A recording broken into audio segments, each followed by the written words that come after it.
전도서 버전으로 말하면 해 아래서의 인생의 삶은 참 고달픈 것 같습니다. 브라질에서 지금 아이들이 소두증 신생아들 머리가 이렇게 작게 태어난다고 그래요. 그 바이러스가 지바 바이러스라고 나오던데 참 별종들이 이렇게 많아가지고 많은 사람들이 걱정하고 힘들게 세상을 살아갑니다. 오늘 아침에 우리 주일학교 아이들 이렇게 보니까 들러가고 또 온 아이들 이렇게 보니까 독감 때문에 많이 지금 고생하고 나오지 못한 아이들이 있고, 우리 성가대 또 찬양대에 키 큰 남성이 서 있어야 되는데 안 보이길래 집에서 독감 때문에 아이 보느라고 못 왔구나. 맞아요? 웃을 일이 아닌데 참 아이들이 지금 많이 이렇게 고생을 합니다. 오늘 참 본문은 사도 바울이 좋은 환경 속에서 에베소 교회 성도들에게 찬송하자. 나는 감옥 속에도 지금 감사하고 찬송하고 있다. 무엇이 바울로 하여금 그렇게 기쁨이 있게 하시고 이렇게 자신만만하게 하시고 어떤 상황 가운데서라도 찬양을 잃어버리지 않고 살아가는가? 사실 인생을 생각해 보면 찬양거리가 있는 사람은 행복한 겁니다. 찬양이라는 건 다른 게 아니고 자랑거리란 얘기죠. 우리 모든 인생들은 인간을 노래하려고 하지만 하나님을 떠난 이 모든 인간이 그렇죠. 근데 하나님 믿는 우리 성도들은 모든 영광을 하나님께, 하나님이 받으셔야 되잖아요. 하나님이 그에게 우리에게 주신 거니까 모든 환경. 그래서 자랑거리 없는 인생은 가장 불행한 사람인데, 그래서 세상 사람들은 자랑거리를 만들려고 얼마나 발버둥 치는지 모릅니다. 그러니까 알고 보면 모든 우리의 삶의 그 투쟁은 자랑거리 만들기 위한 투쟁입니다. 여러분도 한번 자신을 가만히 놓고 생각해 보세요. 그런가 안 그런가? 뭔가 자랑거리가 있으면 얼굴이 환해지고 그저 말하고 싶고. 자, 오늘 이 사도 바울은 뭘 그렇게 깨닫고 무엇을 가졌기에 그는 이렇게 기쁨이 넘칠까? 오늘 에베소 성도들은 초대교회 마찬가지지만 어느 교회도 마찬가지지만 많은 어려움 가운데 살아갑니다. 정말 그들이 흔들릴 때에 그들에게 힘을 주고 위로가 되는 놀라운 말씀이, 너희는 어떤 존재냐? 한마디로 너희들은 복받은 존재다. 그 복이 뭐냐? 신령한 복이라고 오늘 분명히 나오죠. 이건 뭐냐? 너희들은 하나님이 너희의 아버지가 되고 너희들은 하나님의 아들이다. 오늘 대단한 말씀하고 있잖아요. 여러분이 누구라고요? 이 세상에 돈 제일 많은 사람 아들도 아니고 이 세상에 권세를 가장 많이 가진 사람의 아들도 아니고 그걸 다 판 것보다도 더 우월하시고 더 크신 여호와 하나님이 오늘 우리 아버지시다. 이게 진리라니까요. 이 진리로 무장될 때 어떤 환경도 그 사람을 넘어뜨릴 수가 없습니다. 그렇잖아요. 당당하잖아요. 하나님이 세상의 주인이신데 그의 모든 걸 이어받을 상속자. 이 얘기가 다 어디서 나왔어요? 이미 로마서에서 이미 다 나온 얘기예요. 다시 한번 확인해 주는 거예요. 에베소 교회 성도들아, 너희가 어떤 존재인 줄 아느냐? 여러분, 그래서 이 에베소서는 교회론이라고 그랬죠. 교회가 무엇인지를 우리에게 잘 말해주고 있습니다. 우리 보통 일반 성도님들은 교회가 뭔지를 제대로 몰라요. 그냥 어떤 건물 하나 얻어놓고 지어놓고 거기다 십자가 걸어놓고 앞에서 여러분 이렇게 정성을 다하면 복 받습니다. 그러면 거기가 교회인 줄 안다 이 말이죠. 교회라는 게 뭐라고요? 이제 우리가 하나하나 이제 살펴봐야죠. 제일 먼저 하나님이 우리를 예정하셨다는 거예요. 하나님께서 여러분과 제가 태어나기도 이전에 이미 하나님은 오늘을 성전의 한 제목으로, 하나님의 집의 한 일원으로 우리를 선택해 놓으셨다. 이 사실에 정말 그 깊이를 깨닫는다면 팔짝팔짝 뛸 일입니다. 이게 로또 복권 당첨된 건 이유가 아니죠. 세상에 내가 하나님의 아들이라니, 세상에 그 많은 사람 가운데 나를 가장 사랑한다니, 이 놀라운 사실을 사도 바울은 과거는 몰랐지만 이제 주님을 만나고 이 진리를 깨닫고 보니 자신이 어떤 존재인가를 알았다 이 말이죠. 그래서 여러분에게 주보를 보시면은 3장 교회의 무장으로 증거했잖아요. 그래서 1장에서는 이제 이미 과거에 했던 거니까 했던 건데 이제 못 들으신 분들도 있잖아요. 자, 그걸 조금만 또 정리를, 왜 그러냐면 이것이 정리가 되어야 오늘 본문이 더 깊이 있게 다가오는 거예요. 이 에베소서가 뭘 말하는가가 더 깊이 다가온단 말이죠. 그래서 구약은 메시아 언약이라고 그랬죠. 여호와의 언약. 그리고 신약은 그 언약이 어떻게 이루어졌는가?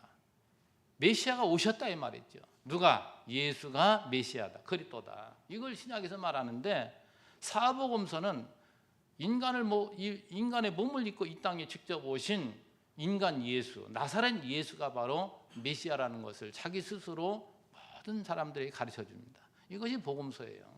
그리고 약속하신 그 성령을 보내서 성령께서 예수가 그리스도라는 사실을 가르쳐 주는 것이 사도행전에서부터 요한계시록까지. 그러니까 성령께서 뭐예요? 예수가 그리스도라는 사실을 우리에게 증거하는 말씀이란 말이죠. 그러니까 늘 이걸 잊어버리지 말아야 돼요. 그래서 약속하신 대로 성령이 오셔서 제자들로 하여금 완전 바꿔놨죠.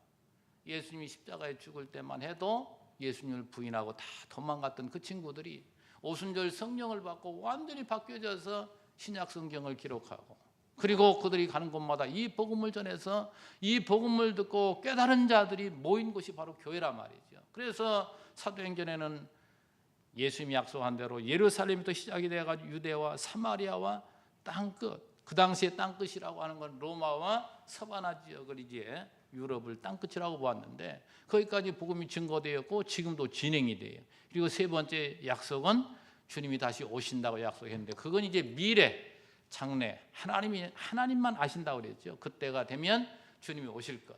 오늘 우리는 21세기를 지금 살아가고 있단 말이죠. 자, 21세기도 지금 진행형입니다. 근데 사도행전에는 이렇게 누가요?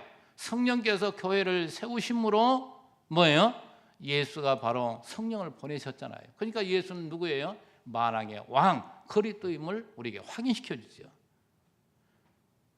이방 땅에 저 유대인들이 아닌 이방 나라의 하나님을 믿는 성도들이 모여 교회가 세워지는 것을 볼 때에 하나님 뭡니까? 참되다 말이죠. 그는 진실하고 그는 절대 거짓이 없으시고 말씀한 걸 그대로 이루시는 전능하신 분. 이게 바로 예수를 증거하는 거란 말이에요. 교회가 세워진 걸 볼 때.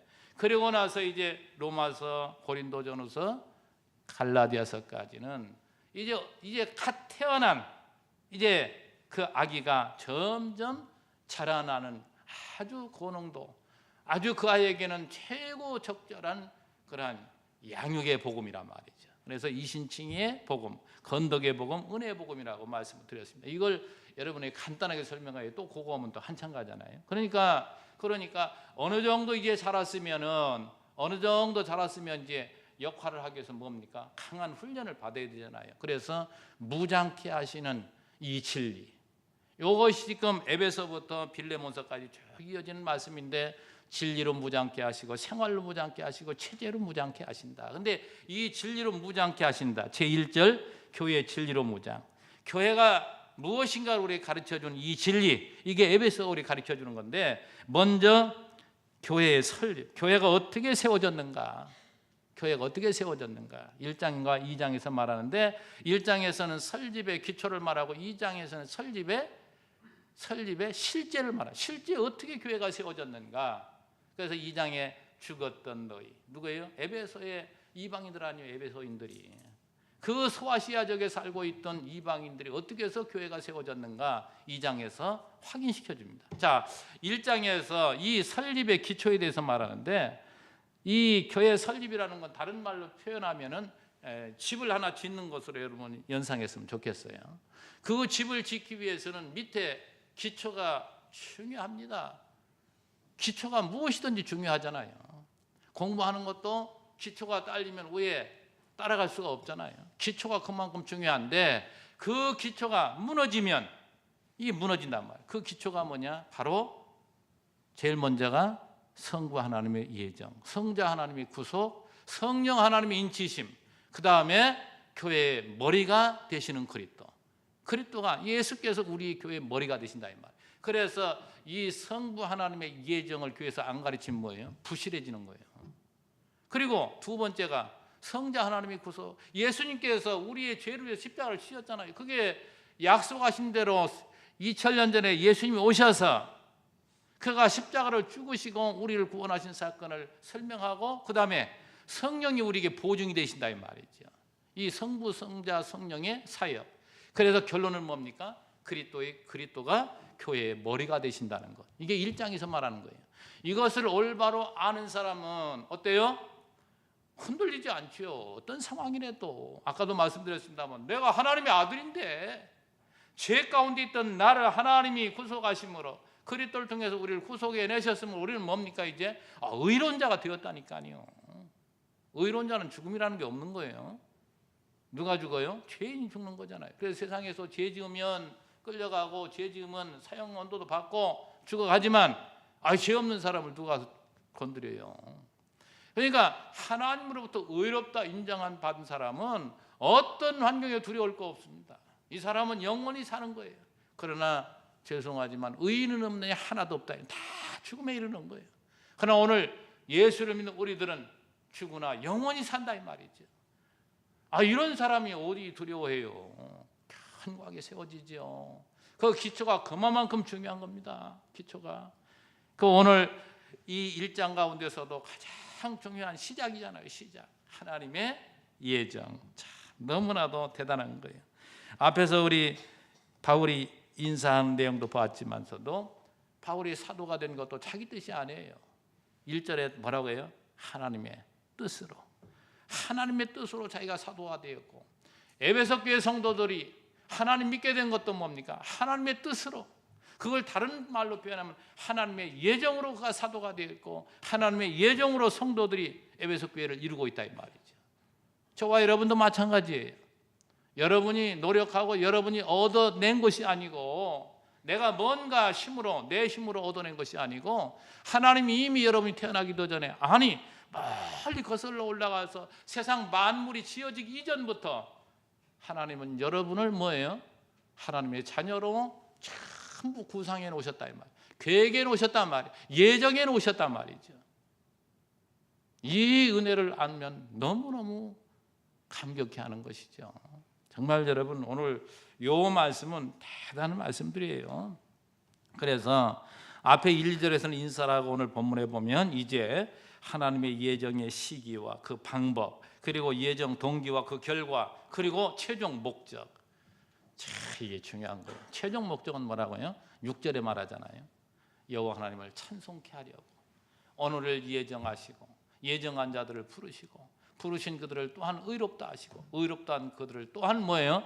영화롭게 하셨느니라. 우리 로마서에서는 이미 다 말씀드린 겁니다. 자, 오늘 본문을 보면 먼저 전제하는 것이 뭐예요? 찬송하리로다. 찬송하리로다. 아까 처음에 말씀드렸습니다만은 바울이 어디에서 지금 이 말을 하고 있다고요?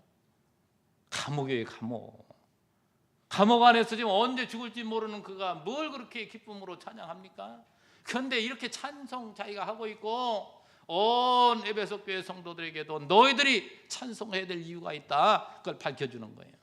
이걸 알면 찬송하게 돼 있어요. 야, 내가 이런 존재구나. 내가 이렇게 엄청난 은혜를 입고 사는 존재구나. 여호와 하나님이 세상을 지배하신 그분이 나를 지금도 불꽃 같은 눈동자로 지켜주시고 보호해주시고 나를 그토록 사랑하시는구나. 이 확실한 믿음이 있으면 세상에 어느 것이 두렵겠느냐 말이죠. 자, 확인해 찬송하리로다. 감옥에서 그는 진리를 발견했기에, 다시 말해 다른 표현으로 말하면 그리스도를 만났기에 그는 감옥이 바로 천국이었습니다. 감옥이 천국이에요. 그는 감옥에 가도 천국이요, 나와도 천국이요, 어디를 가든지 거기가 바로 하나님의 나라요.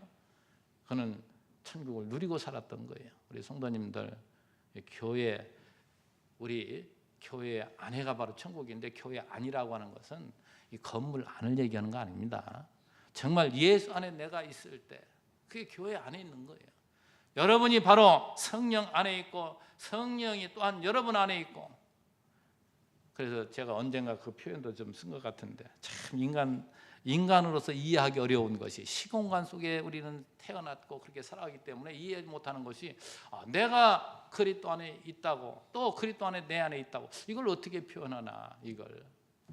그래서 그 이해를 못하는 부분을 뭘로 표현했냐면, 이만한 큰 대접이 있다고 칩시다. 그리고 이만한 잔이 있다고 칩시다. 그 이만한 그릇 안에는 잔이 들어가잖아요. 근데 이만한 조그마한 잔 안에는 이 넓은 그릇이 들어가지를 못하잖아요. 그런데 하나님은 뭐예요? 요 안에도 이게 들어가고 여기에도 이게 들어가고.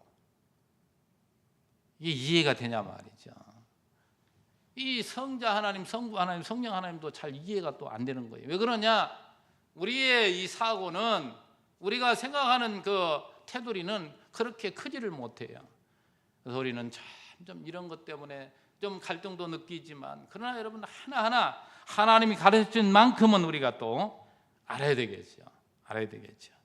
사도 바울은 어떠한 상황 가운데 있다 할지라도 그가 즐거워하고 기뻐했던 것은 이 진리를 깨달았기에, 그래서 그 진리를 우리에게 지금 가르쳐 주는 거예요. 자, 하나하나 봅시다. 그 찬송하는 이유 3절 계속 말합니다. 하나님 곧 우리 주 예수 그리스도의 아버지께서.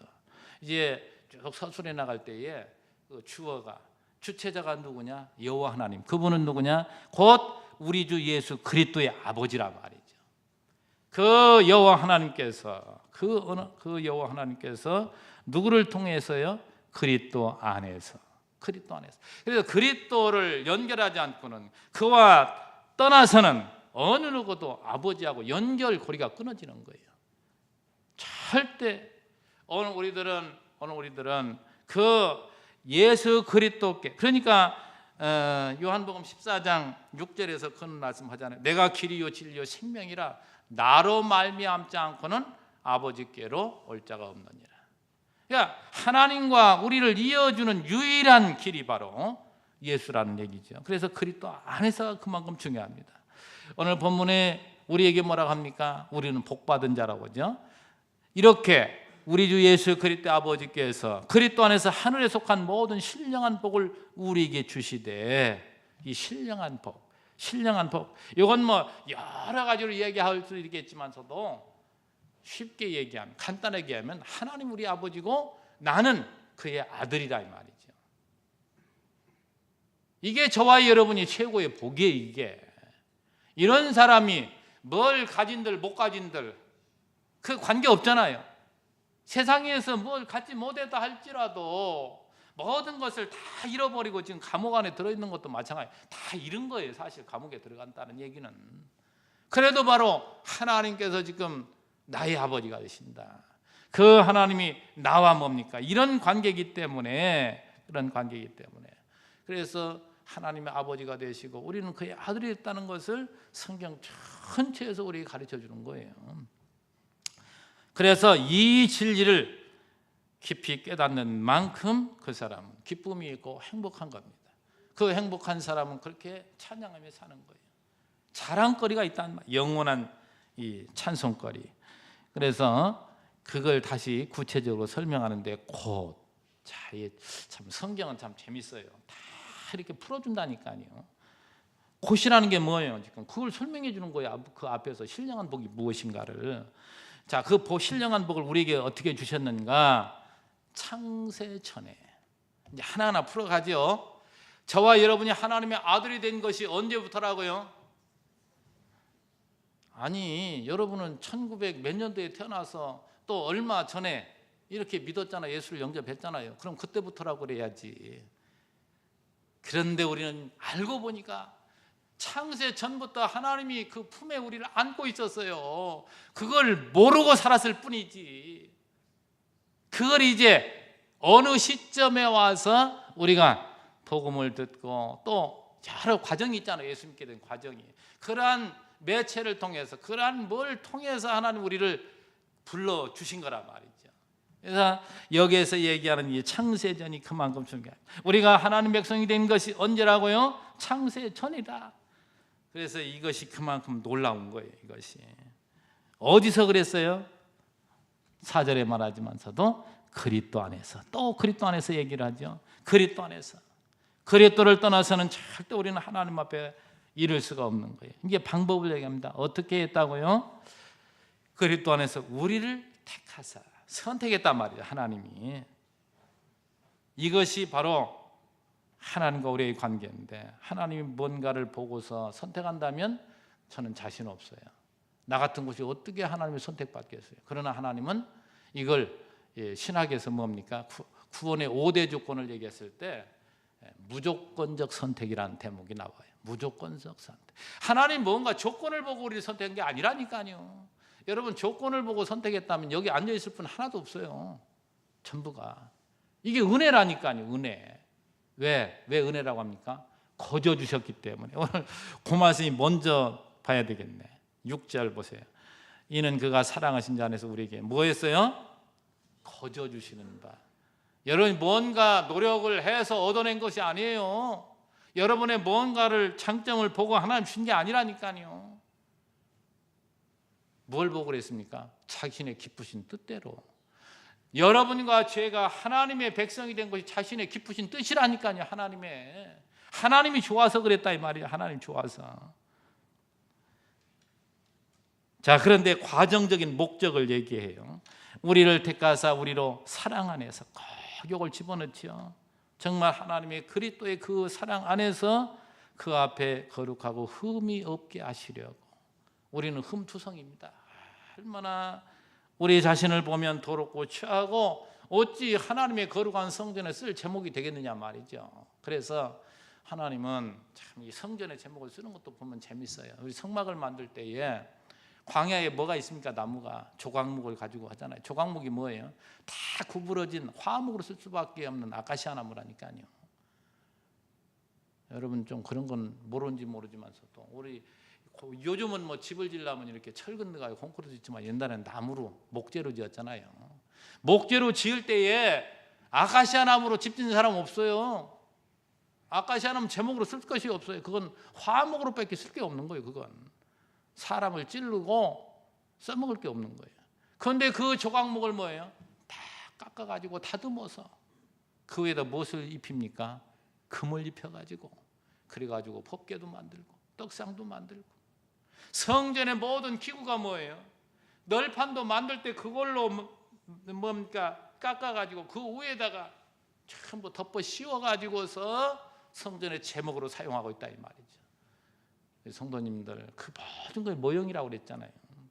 여러분이 내가 잘나고 똑똑하고 그럴듯해서 하나님 나를 사용하는 것이 아니고, 내가 얼마나 모자라고 내가 얼마나 삐뚤어지고 그러니까 하나님 더 사용하시는 거예요. 왜요?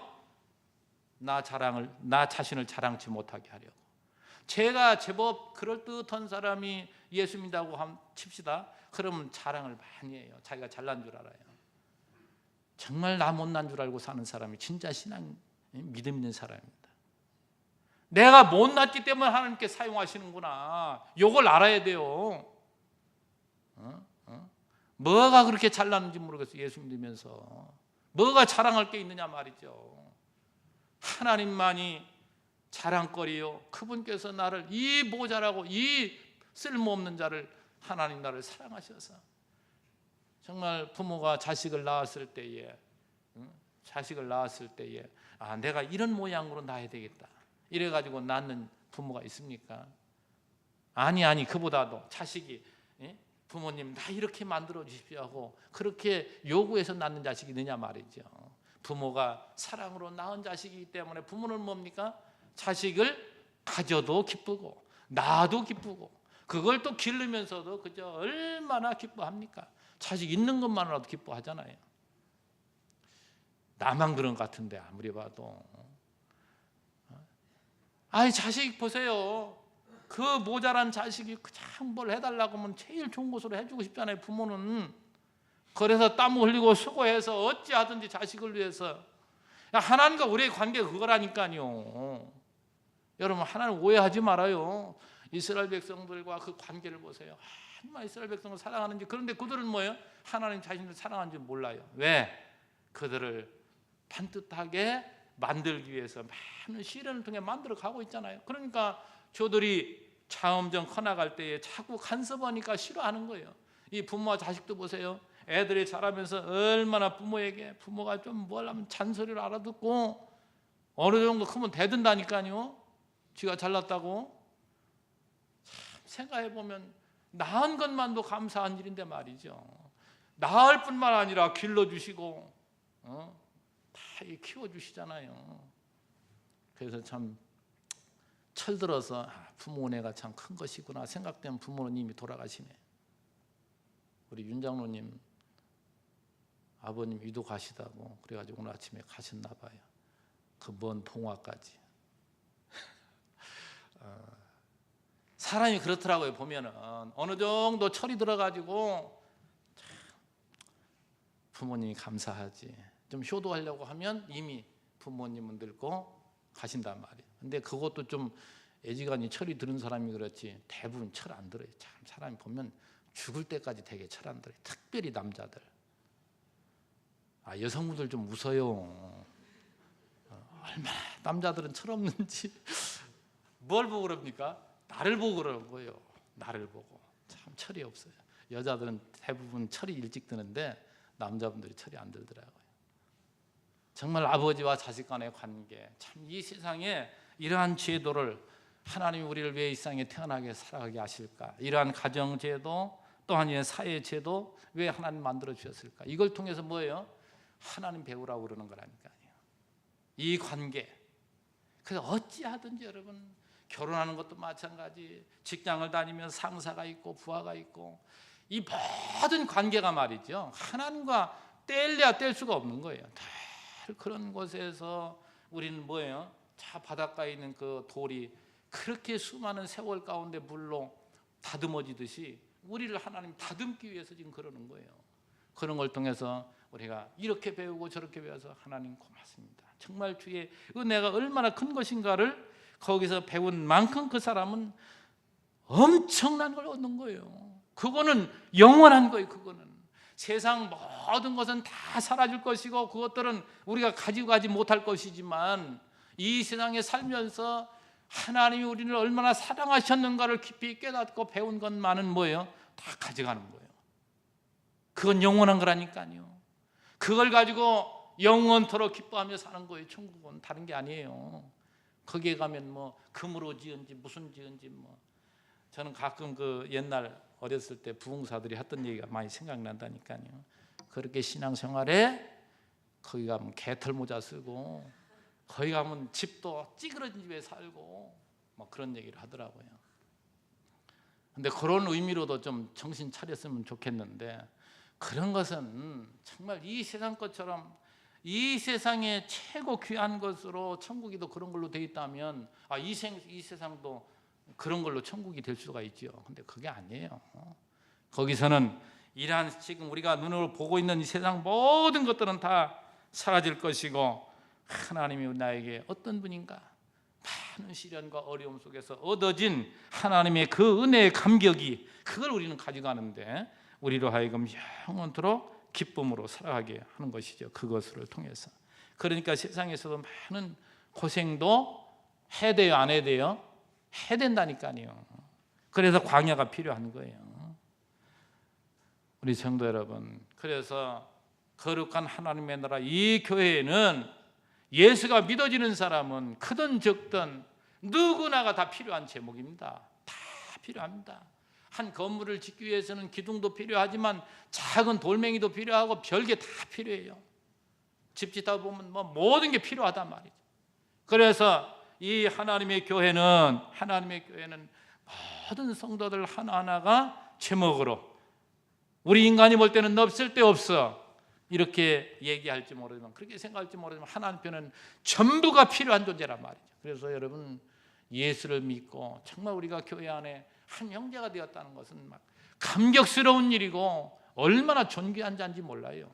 생각해보면 생각할수록 사실 우리 인간이니까 좀 빗나가고 좀 속색이고 하면은 좀 이런 생각도 들다가도 깜짝 놀래요.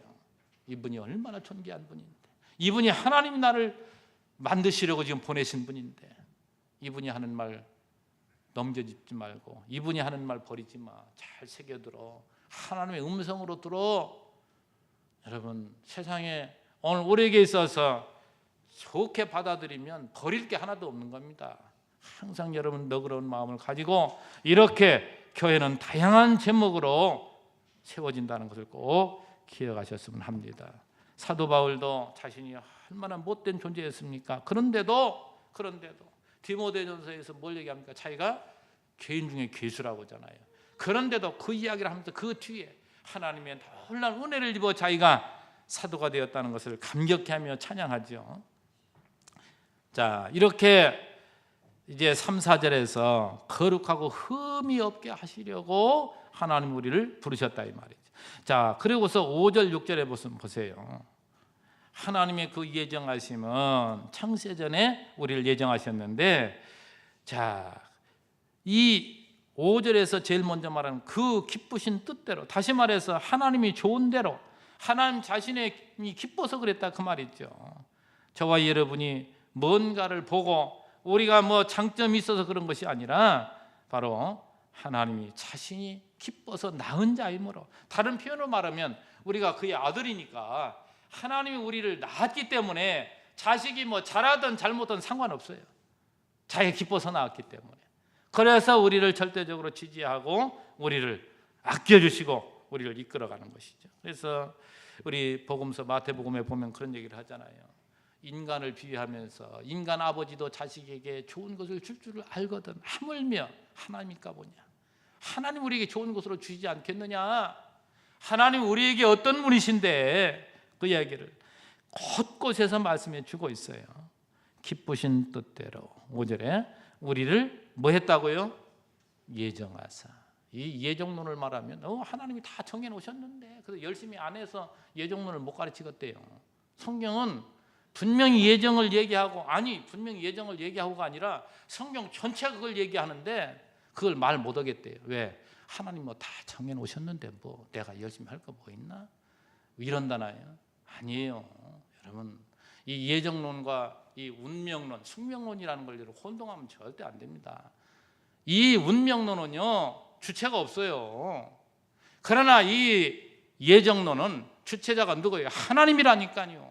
목적이 있어요. 오늘 우리로 하여금 뭡니까? 하나님을 배우게 해서 하나님을 찬송케 하려는 것이 목적이에요. 그러니까 우리는 뭐예요? 그 삶의 전 모든 것이 의미가 있잖아요. 예를 들어 보면 요셉을 한번 생각해 봅시다. 요셉을 자주 얘기하지만서도 요셉은 뭐예요? 하나님 예정 가운데 그가 뭐예요? 형들에게 미움을 받아서 애굽에 팔려가잖아요. 그러나 요셉은 그걸 알아요. 하나님이 그에게 꿈으로 보여주셨기 때문에 하나님이 자기를 높여주신다는 걸 알아요.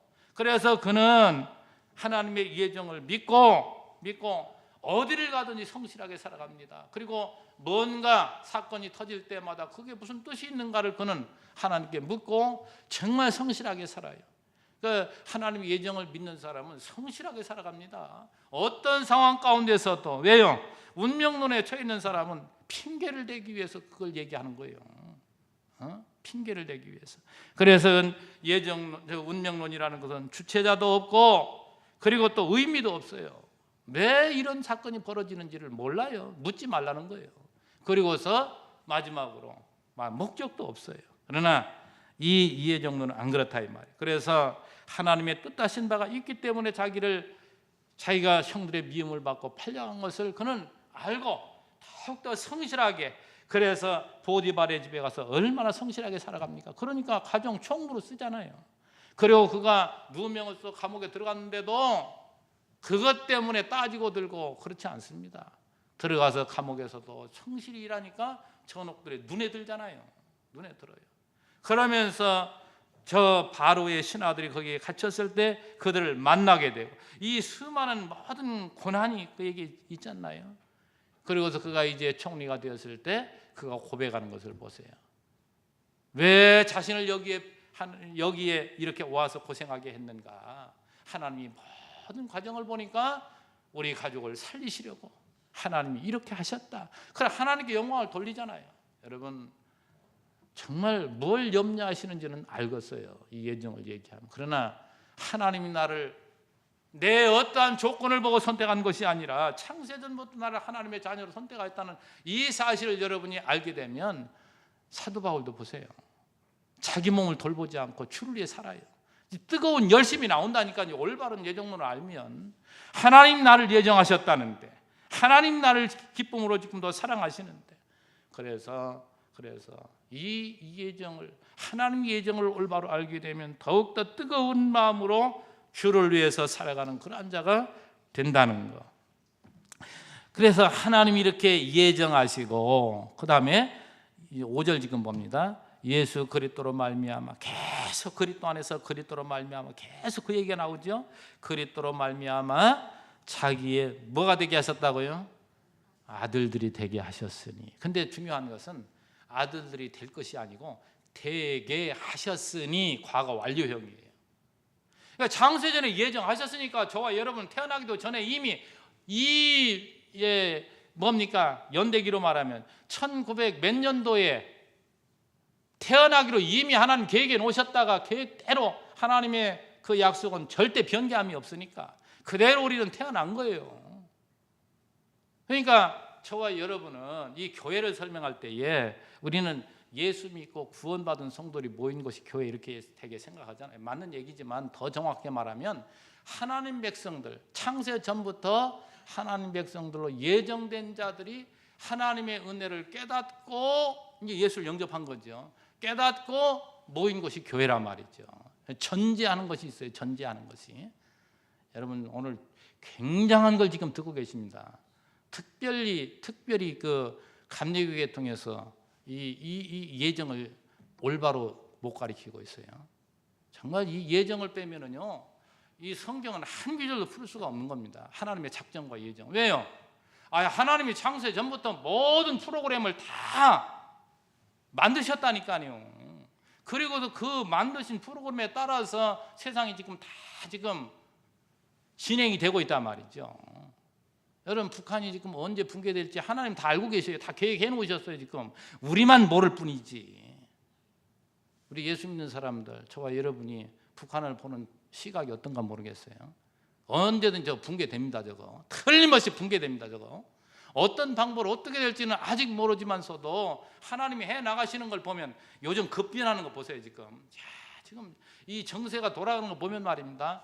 이 평화 모드가 이렇게 쫙 이제 그래도 냉전 시대가 끝난 줄 알았는데 지금 또 이런 쪽으로 돌아갑니다. 뭔가 지금 하나님 뜻이 계세요. 참 세상 돌아가는 것도 보면요, 하나님과 연결해서 보면 정신이 바닥바닥 납니다. 이야, 정말. 그래서 하나님의 살아계심 우리에게 보여주라는 거, 이런 모든 것들이. 뭘 얘기했느냐? 세상에 그런 하나님이 누구라고요, 우리?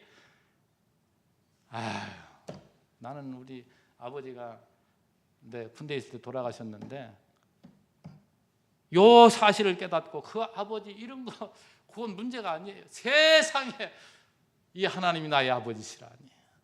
정말 요거 한 가지만 여러분이 아신다면 이 성경은 우리 아버지가 어떤 분이시지? 그런 관점에서 보세요.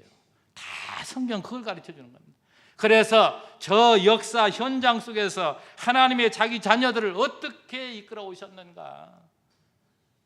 이제 금요일 날 저녁에도 이타라 왕조, 그러니까 다윗과 솔로몬의 왕국이 이게 통일 왕국이잖아요. 그래서 나라가 나뉘어지는 거예요. 누가 나뉩니까? 하나님 나누신다니까요.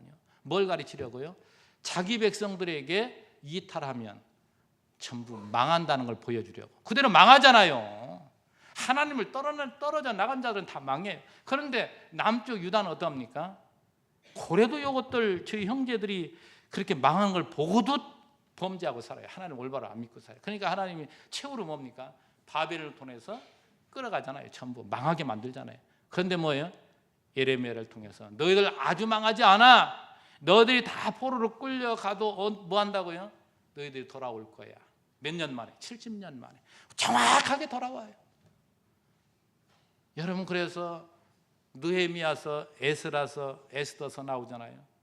에스라서는 돌아와서 그들이 성전을 다시 짓고 제사가 회복이 된다 이 말이죠. 그 다음에 느헤미야가 와서는 왕국이 다시 회복이 돼요. 성곽을 짓고.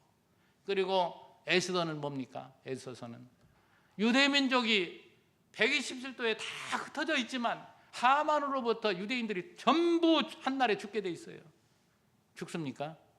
완전히 반전이 일어나가지고 하만은 모르드게를 목에 모르드게를 달려고 했던 거기에 자기가 매여 죽고 유대인들이 전부 살아나잖아요. 이 놀라운 광경을 보면서 여러분 어떻게 되겠어요? 할렐루야 찬양이 안 나오겠느냐 말이죠. 이 반전의 역사를 애굽에서 해방되는 사건 모든 것이 그겁니다. 너희들이 못난 짓 하지만, 너희들이 나를 올바로 섬기지 못하지만 너희들은 내가 사랑으로 낳은 자야. 내가 너희들을 보호한다고 약속한 것처럼 너희들을 철저하게 보호해 역사 가운데 증명해 주셨잖아요. 그러니 뭘 걱정해요? 걱정할 게 없지. 이것이 바로 믿음이라니까요. 믿음의 결과는 무서운 힘을 낳는 겁니다. 죽음을 두려워하지 않는 것이 바로 올바른 신앙을 가진 자예요. 왜요? 죽어도 산다니까요. 뭐가 죽어도 살아요? 이 육신은 죽어도 영원히 우리는 사는 존재예요. 이걸 믿기 때문에 죽음을 두려워하지 않고 걱정하지 않고 당당하게 세상을 살아가는 것. 왜 그렇다고요? 하나님이 우리의 아버지가 되시고 그분이 우리 아버지고 우리는 그의 아들들. 참 볼펜 가지고 이런 거 막 크게 쳐요. 뭐 하면 병 고쳐주고 뭐 하면 뭐 복 주시고 여기 동그라미 치지 말고, 이게 엄청난 거라니까요. 엄청난 거.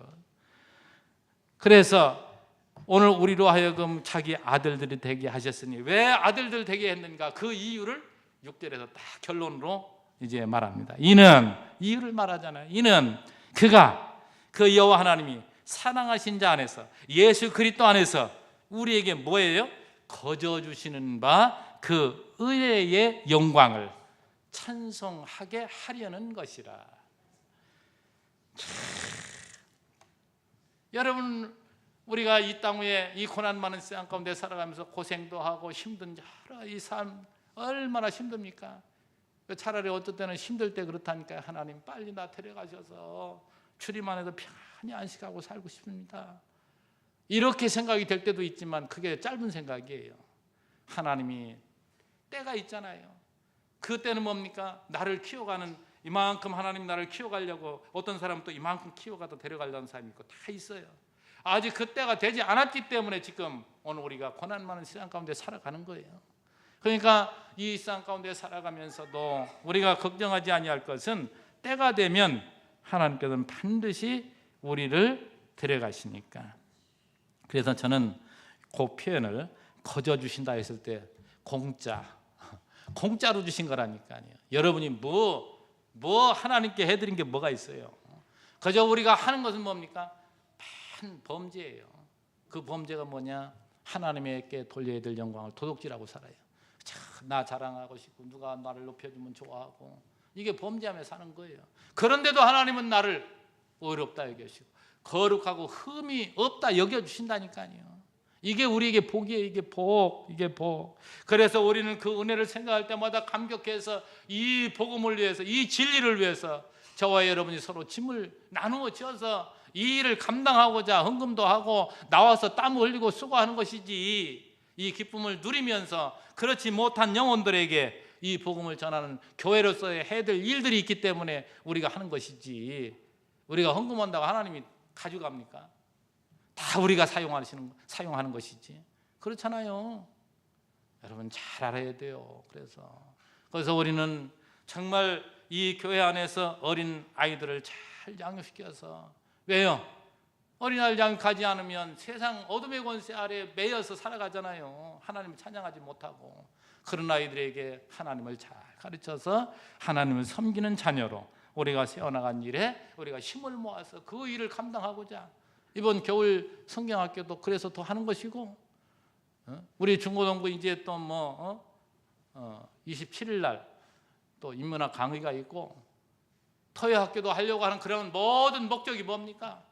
오늘 오고 오는 후세대들에게 하나님을 가르쳐서 하나님을 향하여 기쁨으로 살아가도록, 이런 큰 자로 살아가도록, 세상 욕심에 사로잡혀서 경쟁사회 속에 남을 죽이고 내가 살려는 그러한 사악한 마음을 가지고 사는 것이 아니라 서로 협력하고 돕고 살고자 이들에게 가르치고 주님 안에 살게 하시려고 살게 하려고 이런 일을 추진하고 하는 거 아니에요. 오늘 요 말씀, 우리 이 거저 주시는 바 그의 은혜를 다시 한번 그 대목만 한번 봅시다. 2장 8절 한번 봅시다. 2장 8절. 2장 그 실제, 설립의 실제를 말하는데 2장 8절. 너희는 그 은혜에 의하여 믿음으로 말미암아 구원을 받았으니 이것은 너희에게서 난 것이 아니요, 너희들이 노력해서 얻은 게 아니라 이 말이죠. 하나님의 선물이라. 이어서 행위에서 난 것이 아니니. 우리 행위로 얻어진 게 아니에요. 우리는 그저 이 말씀을 잘 생각하면서 자꾸만 자르기를 높이고 자기를 내세우려고 하는 그런 생각이 있을 때마다 그 말씀이 떠오르면 싹 들어가죠. 겸손하게 돼요. 그래서 말씀의 능력은 우리로 하여금 높아지려는 것을 여지없이 끌어내립니다. 이게 하나님이 말씀으로 우리를 끌어가는 방법이에요. 우리 성도님들, 이제 한 가지 하나님의 예정 부분에 지금 우리가 살펴본 겁니다. 앞으로 하나하나 확인할 거예요. 교회, 다시 말해 예수 믿는 내가 어떤 존재인지를 가르쳐주고 있단 말이죠. 대단한 존재예요. 우리 성도님들, 예수 믿는 사람 멸시하지 말아요. 나보다 믿음이 좀 연약하다고 멸시하지 말아요. 하나님 볼 때는 천하보다 귀하게 여기는 그런 분이에요. 막 생각하면 생각할수록 하지 않을 수가 없잖아요. 저와 여러분이 그런 존재니까. 우리 성도님들 자신 있게 사십시다. 여러분 가진 거 없다고, 사회적으로 내 신분이 좀 낮다고 처져 살 이유가 없는 거예요. 우리는 당당한 것이지. 어떤 분야에 내가 산다 할지라도 자신 있게 당당하게 살아가는 것, 이게 바로 이 진리를 아는 자, 아버지를 아버지답게 믿고 살아가는 자가 바로 이러한 자임을 다시 한번 기억하고, 여러분도 당당하고 큰 자로, 큰 자는요 마음에 여유롭고 남에게 되게 남을 시기하고 미워하고 끌어내려는 사람은 자기가 작아서 그래요. 자기가 올바로 서지 못해서. 여러분도 점점 뭘 키워가느냐? 자신을 신앙으로 점점 키워서, 그건 내 자신 스스로가 클 수가 없잖아요. 성령께서 키워주기 때문에 항상 하나님께 기도하면서 여러분의 신앙이 자라서 정말 세상에서도 넉넉하고 큰 자로 살아가는 여러분 되시기를 주의 이름으로 축원합니다. 기도합니다. 하나님 아버지, 감사합니다. 오늘도 주의 말씀을 전하려고 목청을 높였지만 하나님 용서하시고, 정말 우리 성도들로 하여금 이 진리가 우리 성도들로 하여금 세상에 살아가면서 두려움이 사라지게 하시고 자신 있게 하시고, 어떤 상황 가운데 있다 할지라도 나는 하나님으로부터 이렇게 인정받는 하나님의 아들이 되었음을 늘 기억하고 당당하게 살아가기를 원합니다. 정말 어느 곳에 있든지 두려워하지 않고 하나님을 의지하면서 당당하고 힘있게 살아가는 승리의 자녀들 다 되도록 인도해 주시기를 원하옵고 예수님의 이름으로 기도하옵나이다. 아멘.